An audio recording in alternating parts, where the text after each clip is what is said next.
नमस्कार विद्यार्थी मित्रांनो, मी प्राध्यापक ज्ञानेश्वर बनसोडे, राज्यशास्त्र विभाग, राजश्री शाहू महाविद्यालय स्वायत्त लातूर. विद्यार्थी मित्रांनो, भारतीय राज्यघटनेतील एक महत्त्वपूर्ण विषय तो म्हणजे मूलभूत अधिकार. तर या मूलभूत अधिकाराच्या संदर्भामध्ये आपण या ठिकाणी चर्चा करणार आहोत. मूलभूत अधिकाराचा जेव्हा आपण विचार करतो तेव्हा व्यक्तिमत्वाच्या विकासासाठी मूलभूत अधिकाराची अत्यंत आवश्यकता असते. त्याशिवाय व्यक्तिमत्वाचा विकासच होऊ शकत नाही. आणि आपण पाहतो की व्यक्तीला स्वतःचा विकास करण्यासाठी त्याला सामाजिक असेल, आर्थिक असेल, राजकीय असेल, सांस्कृतिक असेल, अशा दृष्टीने व्यक्तीला आपला विकास साध्य करायचा असतो. आणि हा विकास साध्य करण्यासाठी मूलभूत अधिकाराची आवश्यकता असते. आता या मूलभूत अधिकाराचा जेव्हा आपण विचार करायला लागतो तेव्हा मूलभूत अधिकार हे व्यक्तीला राज्यसंस्थेकडून प्रदान केले जातात. मूलभूत अधिकाराशिवाय व्यक्तिमत्वाचा विकास होत नाही. आणि मग व्यक्तीला आपल्या व्यक्तिमत्वाचा विकास साध्य करण्यासाठी तशी आवश्यक परिस्थिती निर्माण करून देणं हे राज्यसंस्थेचं कर्तव्य असतं. आणि मग राज्यसंस्था व्यक्तीच्या व्यक्तिमत्वाच्या विकासासाठी अशी पोषक परिस्थिती किंवा आवश्यक वातावरण निर्मिती करत असते.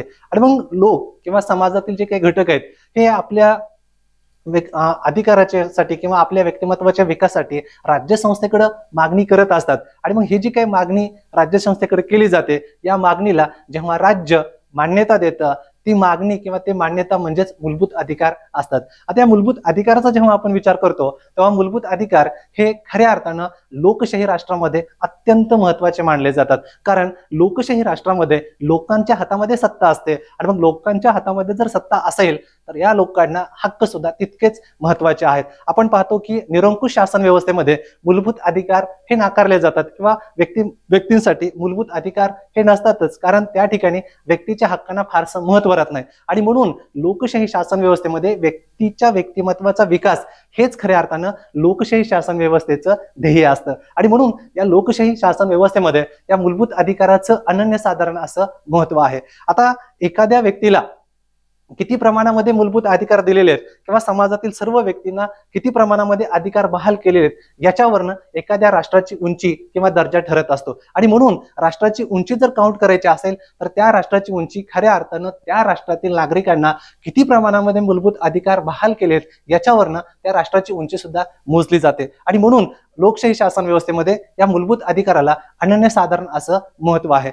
विद्यार्थी मित्रांनो, मूलभूत अधिकार या मूलभूत अधिकाराची राज्यघटनेमध्ये नोंद असते. कारण राज्यघटनेमध्ये मूलभूत अधिकार असल्या कारणामुळे कुठल्याही राष्ट्रामध्ये एखादा बहुमत प्राप्त पक्षही या अधिकारावर आक्रमण करत नाही. कारण अधिकारावर जर आक्रमण झालं तर सर्वोच्च न्यायालयामध्ये त्या संदर्भामध्ये दाद मागण्याचा सुद्धा अधिकार या ठिकाणी प्राप्त झालेला आहे. आणि आपल्याला माहितच आहे की सर्वोच्च न्यायालयाचा जो निर्णय असतो तो सर्वांसाठी बंधनकारक असतो. म्हणून व्यक्तिमत्वाचा विकास करणं, व्यक्तीचा सर्वांगीण विकास करणं हे खऱ्या अर्थानं मूलभूत अधिकाराचं एक ध्येयच आपल्याला या ठिकाणी सांगता येतं. मूलभूत अधिकाराचा जेव्हा आपण विचार करायला लागतो तेव्हा व्यक्तीच्या सर्वांगीण विकासासाठी खऱ्या अर्थानं या मूलभूत अधिकाराची गरज असते. आता नागरिकांना मिळणाऱ्या अधिकारावरूनच राष्ट्रातील लोकशाहीचा दर्जा ठरत असतो. म्हणजे एखाद्या लोकशाही राष्ट्रामध्ये या लोकशाहीचा जर दर्जा आपल्याला बघायचा असेल तर त्या राष्ट्रामध्ये नागरिकांना किती प्रमाणामध्ये मूलभूत अधिकार बहाल केलेत त्याच्यावरनं या राष्ट्राचा या ठिकाणी दर्जा ठरवला जातो. आणि मग लोकशाहीच्या आदर्शांना चालना देण्याचं कामही या मूलभूत अधिकाराकडनं केलं जातं. म्हणजे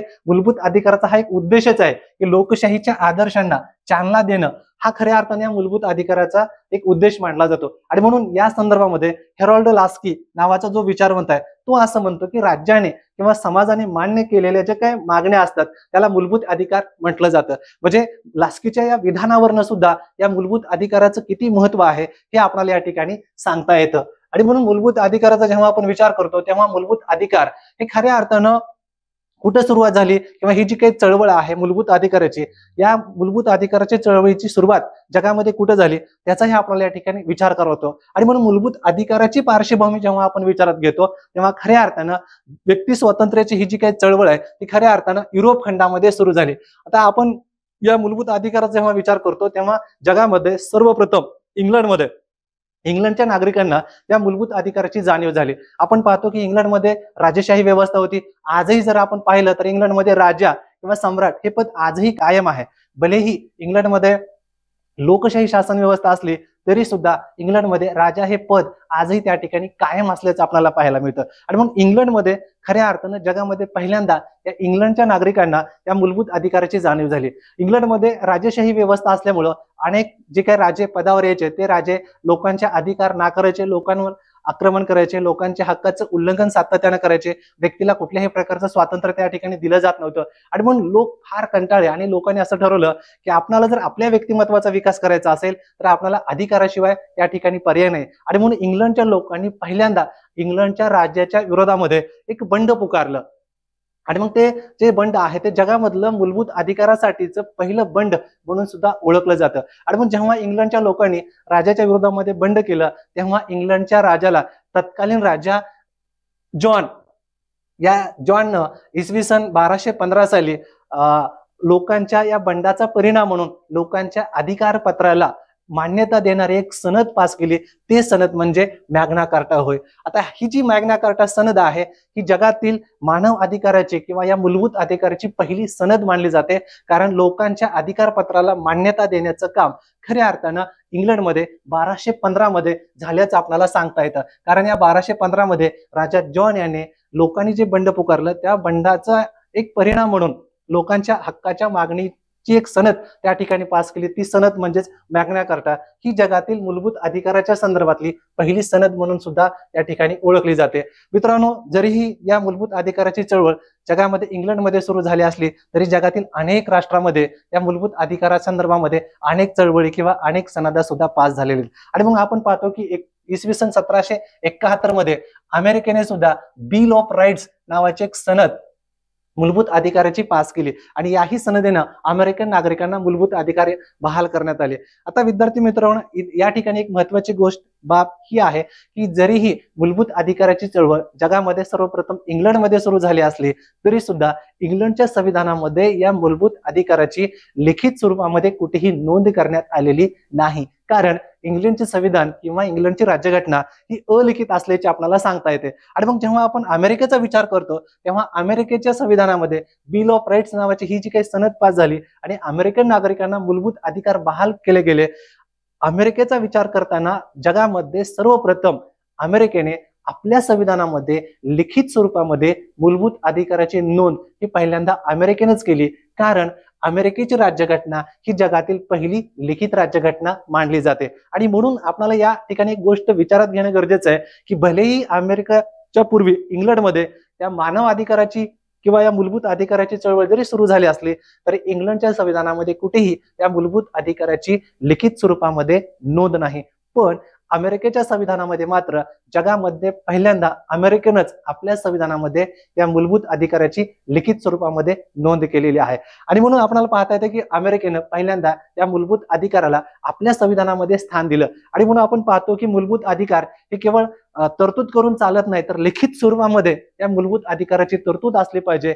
आणि पहिल्यांदा या अमेरिकेनं आपल्या संविधानामध्ये या मूलभूत अधिकाराला लिखित स्वरूपामध्ये ते नमूद करण्यात आलेले आहेत. आणि म्हणून जेव्हा आपण या मूलभूत अधिकाराचा विचार करतो तेव्हा इसवी सन 1789 मध्ये फ्रेंच राज्यक्रांती झाली आणि या फ्रेंच राज्यक्रांतीने सुद्धा जगातील सर्व मानवांना लोकशाहीची मूल्य किंवा मानवी मूल्य बहाल केली. स्वातंत्र्य असेल, समता असेल, बंधुता असेल, ही जी मानवी मूल्य आहेत ही सगळी मानवी मूल्य या फ्रेंच राज्यक्रांतीनं संपूर्ण जगाला बहाल केलेली आहेत. जगातील ज्या ज्या राष्ट्रांनी लोकशाही शासन व्यवस्थेचा स्वीकार केला त्या लोकशाहीची मूल्य म्हणून सुद्धा स्वातंत्र्य, समता, बंधुता हीच मूल्य ओळखली जातात. म्हणून मूलभूत अधिकारामध्ये या फ्रेंच राज्यक्रांतीचं सुद्धा योगदान खूप महत्वाचं असल्याचं आपल्याला या ठिकाणी सांगता येतं. त्यानंतर आपण पाहतो की भारतामध्ये जेव्हा आपण विचार करतो तेव्हा भारतीय नागरिकांना सुद्धा मूलभूत अधिकार असले पाहिजेत अशी सर्वप्रथम मागणी लोकमान्य बाळ गंगाधर टिळक यांनी इसवी सन 1895 मध्ये ब्रिटिश सत्तेकडे त्यांचा जो काही स्वराज्य नावाचा लेख आहे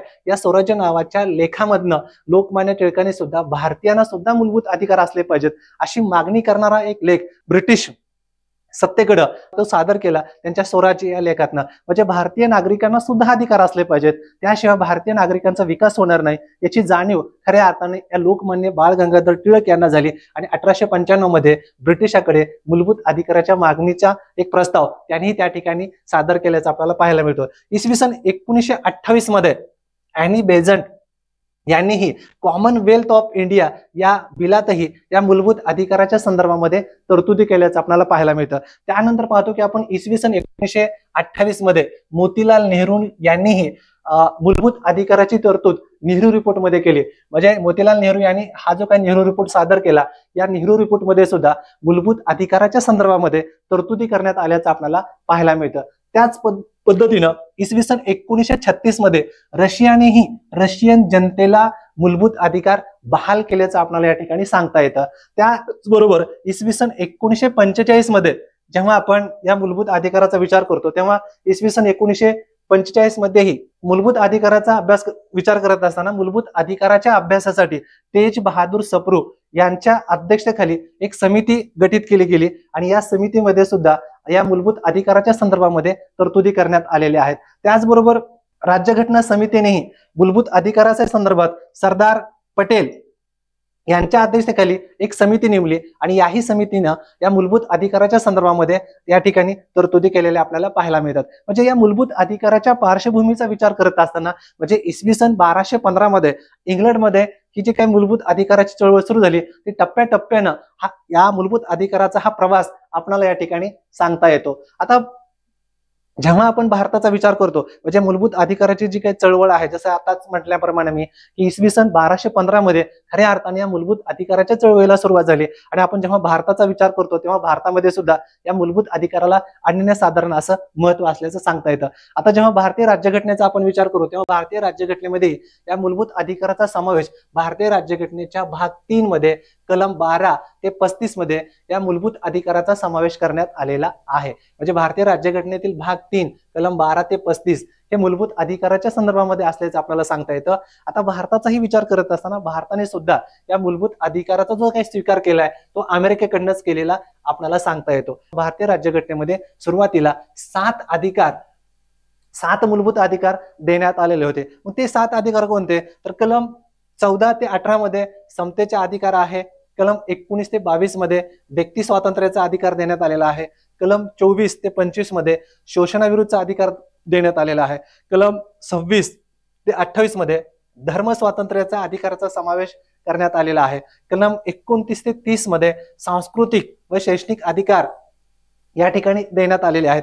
कलम 31 मध्ये मालमत्तेच्या अधिकाराचा समावेश करण्यात आलेला आहे आणि कलम 32 मध्ये घटनात्मक उपाययोजनेचा अधिकार समाविष्ट करण्यात आलेला आहे. म्हणजे भारतीय राज्यघटनेचा जेव्हा आपण विचार करतो तेव्हा भारतीय राज्यघटनेमध्ये भाग 3 मध्ये कलम 12 ते 35 मध्ये एकूण 7 मूलभूत अधिकार देण्यात आलेले आहेत. आता या 7 मूलभूत अधिकाराचा जेव्हा आपण विचार करतो तेव्हा या 7 मूलभूत अधिकारांपैकी 1978 मध्ये जी काही 44वी घटना दुरुस्ती झाली, या 1978च्या 44व्या घटना दुरुस्तीनं मालमत्तेचा जो अधिकार आहे म्हणजे संपत्तीचा जो अधिकार आहे तो मूलभूत अधिकाराच्या यादीमधून वगळण्यात आला आणि राज्यघटनेच्या भाग 12 मध्ये कलम 300A मध्ये तो एक कायदेशीर अधिकार म्हणून या ठिकाणी समाविष्ट करण्यात आलेला आहे. पण त्यामुळे काय झालं की मूळ राज्यघटनेमध्ये एकूण 7 अधिकार होते. या 7 अधिकारापैकी एक अधिकार तो म्हणजे संपत्तीचा अधिकार इसवी सन 1978 मध्ये जी काही 44वी घटना दुरुस्ती झाली त्या 44व्या घटना दुरुस्तीनं हा जो काही संपत्तीचा अधिकार आहे तो मूलभूत अधिकाराच्या यादीतून वगळण्यात आला आणि त्याचा समावेश भारतीय राज्यघटनेच्या भाग 12 मध्ये कलम 300A मध्ये करण्यात आला आहे. आणि मग त्यामुळे काय झालं की जे काही 7 मूलभूत अधिकार मूळ संविधानामध्ये होते तो एक संपत्तीचा अधिकार कमी झाल्यामुळे मूलभूत अधिकाराची संख्या आता 6 असल्याचे आपल्याला या ठिकाणी सांगता येते. आणि म्हणून आज जर आपण पाहिलं तर प्रत्येक भारतीय नागरिकांना हे 6 मूलभूत अधिकार या ठिकाणी प्रदान करण्यात आलेले आहेत. आता भारतीय राज्यघटनेतील मूलभूत अधिकारांना अनन्यसाधारण असं महत्व आहे कारण व्यक्तिमत्वाच्या विकासासाठी या मूलभूत अधिकाराची अत्यंत आवश्यकता असते. आणि म्हणून या संदर्भामध्ये ग्रॅनविल ऑस्टिन नावाचा एक विचारवंत आहे.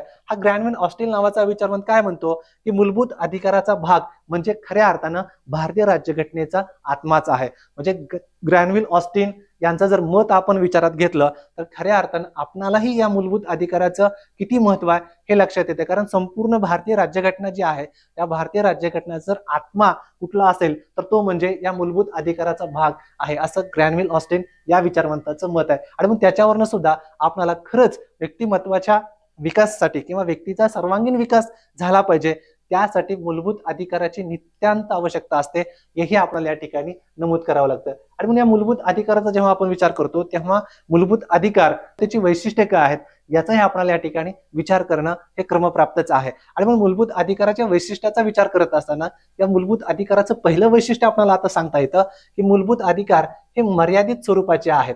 आता आपण पाहिलं की भारतीय राज्यघटनेमध्ये 6च अधिकार देण्यात आलेले आहेत. दुसरं वैशिष्ट्य असं आहे की मूलभूत अधिकाराचं स्वरूप हे विस्तृत आहे.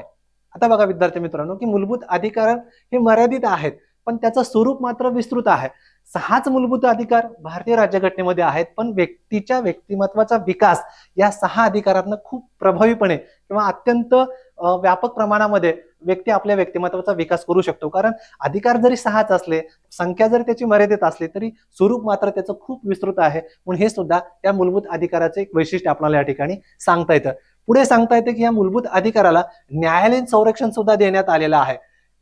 अत्यंत महत्वाचं वैशिष्ट्य आपल्याला हे सांगता येतं की केवळ मूलभूत अधिकार असून चालत नाही. मूलभूत अधिकार बहाल केलेले आहेत पण त्या अधिकाराचं जर कोणी उल्लंघन करत असेल तर त्या अधिकाराचं संरक्षण करण्याची सुद्धा तरतूद खऱ्या अर्थानं त्या ठिकाणी असली पाहिजे. आणि म्हणून भारतीय राज्यघटनेचा विचार करत असताना भारतीय राज्यघटनेमध्ये सर्व भारतीयांसाठी तर हे मूलभूत अधिकार दिलेलेच आहेत पण त्या अधिकाराचं जर कोणी उल्लंघन करत असेल तर त्याच्या संरक्षणाचीही तरतूद भारतीय संविधानामध्ये करण्यात आले. पण हे सुद्धा या मूलभूत अधिकाराचे एक वैशिष्ट्य आपल्याला या ठिकाणी सांगता येतं. त्यानंतर पुढे सांगतात की मूलभूत अधिकार संकट काळामध्ये स्थगित केले जातात. आता या मूलभूत अधिकाराचा विचार करत असताना मूलभूत अधिकार जेव्हा आणीबाणीचा काळ असतो या आणीबाणीच्या काळामध्ये हे मूलभूत अधिकार स्थगित केले जातात. पण कलम 21 आणि 20 मध्ये जे काही तरतुदी आहेत या मात्र सोडून म्हणजे व्यक्ती स्वातंत्र्याचा अधिकार मात्र त्याच्यावर कुठल्याही प्रकारच्या मर्यादा लावता येत नाहीत किंवा जो काही आपल्याला जीवन जगण्याचा अधिकार आहे याच्यावर मात्र कुठल्याही मर्यादा या ठिकाणी लावता येत नाहीत. म्हणून हे सुद्धा या मूलभूत अधिकाराचं एक वैशिष्ट्य आपल्याला या ठिकाणी सांगता येतं. त्याजवळ पुढलं वैशिष्ट्य सांगतात की मूलभूत अधिकार हे सकारात्मक आणि नकारात्मक स्वरूपाचे असतात.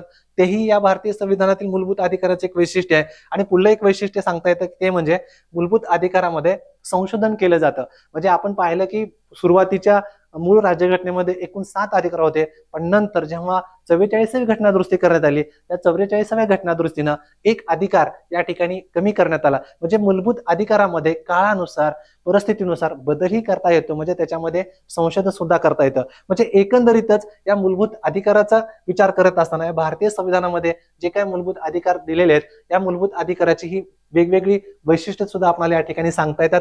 या वैशिष्ट्यावरनं आपल्यालाही खऱ्या अर्थानं मूलभूत अधिकार हे किती महत्वपूर्ण आहेत आणि व्यक्तीच्या व्यक्तिमत्वाच्या विकासासाठी किंवा व्यक्तीचा सर्वांगीण विकास झाला पाहिजे. व्यक्तीला स्वतःच्या इच्छेप्रमाणे आपलं जीवन जगता आलं पाहिजे, आपलं मार्गक्रमण करता आलं पाहिजे, त्याला एक आनंदी आणि सुखी समाधानानं जीवन जगता आलं पाहिजे. यासाठी खऱ्या अर्थानं या मूलभूत अधिकाराची गरज असल्याची आपल्याला या ठिकाणी सांगता येते.